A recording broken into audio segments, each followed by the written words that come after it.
This may not look like anything all that exciting right now, but in reality, this is something pretty epic. So what you're looking at right here is some leftovers being repurposed into soup. But more excitedly, do you see all these little frozen tomatoes that are popping around in here, hanging out and thawing out as they cook down? Those are cherry tomatoes from our garden last year. I actually froze them. I blanched them and took the skins off of them and then just froze them whole in the freezer so that now I can just thaw them out, drop them into some soup, heat it up and let it go.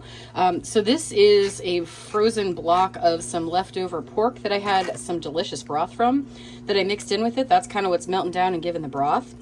This is some leftover cabbage mix that I had and some leftover green beans and carrots from a friend had a party and gave us a bunch of their leftover carrots and green beans and some beef burgundy. And so the big onion chunks that you see in here are from that. That's what these giant onion chunks are right there. And the beans and the corn are from that. So we are taking one meal and turning it into several additional meals. So this is repurposing at its finest. I've taken my scraps that I've been freezing as I trim my veggies and I boiled them down and made some extra broth. Now I'm adding some of this pork broth with it and I'm boiling it down with all these veggies. So this is going to be some really yummy, really rich soup for us.